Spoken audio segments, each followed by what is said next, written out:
एक चीज़ तो सर बताइए, जब फिनंशियल ईयर ख़त्म हुआ 31 मार्च को, तो 129 मिलियन टन स्टॉक पड़ा हुआ था। अभी घटकर 119.72 मिलियन टन को आया है। स्टॉक बहुत ज़्यादा है सर, गर्मी का मौसम भी अभी चल रहा है, आग लगने का भी खतरा है।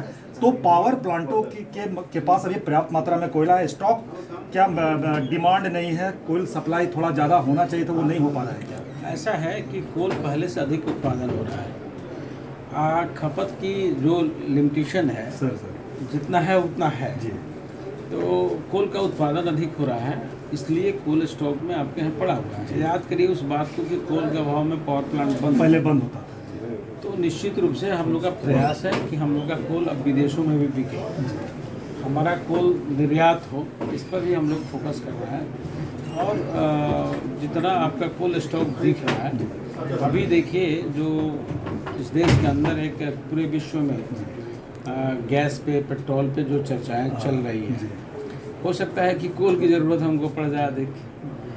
आने वाले समय में सर बोलते हैं लोग कि 2050 साल और कोयले का भविष्य है। As a state coal minister, आपको क्या लगता है कोल का भविष्य अभी कितने दिन तक और सुरक्षित है सर? देखिए, कभी भी हम लोग बहुत फास्ट कोल निकासी करना चाहते हैं, निकाल के उत्पादन करके हम लोग इसको क्रय करना चाहते हैं। कभी भी ऐसा हो सकता है 10 साल, 20 साल, 50 साल के अंदर कि पूरा विश्व कहे कि सबसे ज़्यादा कोल से ही प्रदूषण होता है। सर और ऐसे भी परसेंटेज बहुत ज़्यादा है हमारे कोल में। इसलिए हम तैयारी पूरे ढंग से कर रहे हैं कि जितना जल्दी हम कोल का उत्पादन करके और इसको मार्केट में बेच सकें, अपना यूज कर लें। जी। क्योंकि आज सौर ऊर्जा पे काम चल रहा है सर इस तरह बहुत तरह का व्यवस्था बनेगा जिससे हम लोग डायरेक्ट ऊर्जा की उत्पादन कर सकते हैं। आने वाला समय सर, 2 मिनट सर, आने वाला समय अब रेनी सीजन आ रहा है, तो जो आपका स्टॉक पड़ा हुआ है, तो लगता है रेनी सीजन में जब प्रोडक्शन कम होगा तो वो स्टॉक आपका काम आ जाएगा। देखिए, उसके लिए भी है, अभी भी बिजली का खपत ज़्यादा होने वाला है। अगर गैस, जब पूरा विश्व संकट से जूझ रहा है, उस परिस्थिति में गैस अगर नहीं मिलेगा तो बहुत लोग बिजली से भी खाना बनाएगा, तो बिजली का खपत भी बढ़ने वाला है। बहुत सा ऐसा है कि कोल से भी खाना बनाने की व्यवस्था भी चले, जैसे बिहार गवर्नमेंट ने घोषणा की है कि हम चावल के साथ कोयला भी देंगे।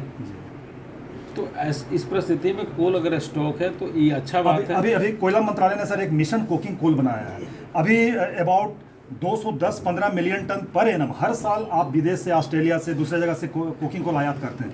तो ये झरिया प्लानिंग जो है और कोकिंग कोल का आयात कम कैसे हो, इसके लिए क्या उपाय किए जाए? इसमें हम लोग कोल वासरी पे बहुत ज़्यादा जी मोनेटाइजेशन कर रहे हैं कोल वासरी उसको। आप उसको जिंदल को दे रहे हैं, दूसरी कंपनियों को लीज पर दे रहे हैं। जी। गैस से हमको गैसिफिकेशन भी हो रहा है, उससे भी हमको ऊर्जा का उत्पादन करना है, उससे हम बिजली बना सकते हैं, उससे हम गैस का भी काम कर सकते हैं, केमिकल भी तैयार कर सकते हैं, उससे हम केमिकल फर्टिलाइजर भी तैयार कर सकते हैं। इस पे भी काम करना है। 4 लेबर कोड सर, एक सेकंड, 4 लेबर कोड आया सर, कितना माइंस और मजदूर के मैंने फ़ायदेमंद है ये सर?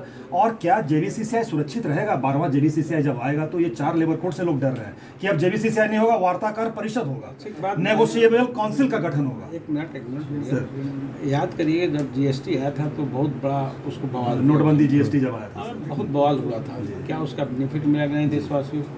तो अगर जो सरकार नियम बनाई है 4 कोट वाला विषय है सर, उसमें कहीं ना कहीं जनता के हित में हुआ है। अब विपक्ष इसको दूसरे ढंग से हवा दे रहा है। अभी देखिए, हम लोग विधेयक एक लाए थे, सरकार लाई थी महिला में, तो उसमें भी इन लोगों को दिखा राजनीति, तो उसका परिणाम आपको बंगाल सीट मिली, बंगाल और सब जगह पर असर पड़ा। इसलिए हम कह सकते हैं कि विपक्ष के पास कोई मुद्दा नहीं, मुख्य एक मुद्दा बना के घेरने के उपाय। पूरे झारखंड में सर कोयला की चोरी बहुत ज़्यादा बढ़ गया है। कल इस पर काफ़ी देर तक चर्चाएं हुई, इसमें मंत्रालय में भी मंथन चल रहा है कुछ अच्छा करने के लिए। आपका यहाँ आने का उद्देश्य सर, आप सुने कि जरंगडी एक यूजी माइंस आप जा रहे हैं, तो यूजी माइंस अभी रनिंग स्टेज में है भी नहीं। अबाउट माइन क्लोज का काम चल रहा है। 147 पूरे देश के अंदर यूजी माइंस बंद हुई है, बंद पड़े हुए हैं, उसको फाइनल ढंग से बंद करना है।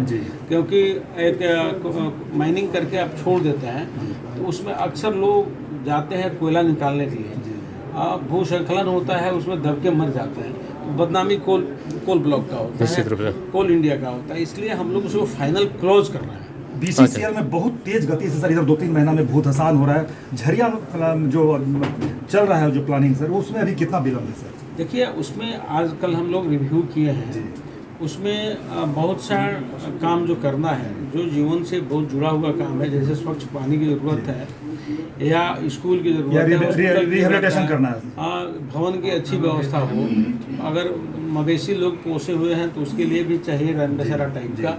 तो इस ढंग का व्यवस्था हम लोग उस पर बहुत सा टेंडर हो गया है, बहुत सा काम पूरा होने की स्थिति में है, बहुत सा का DPR कंप्लीट है, बहुत DPR टेंडर भी चला गया है, टाइम किल है। तो निश्चित बहुत गतिशील ढंग से काम चल रहा है, एक दिन में काम पूरा नहीं होने वाला है।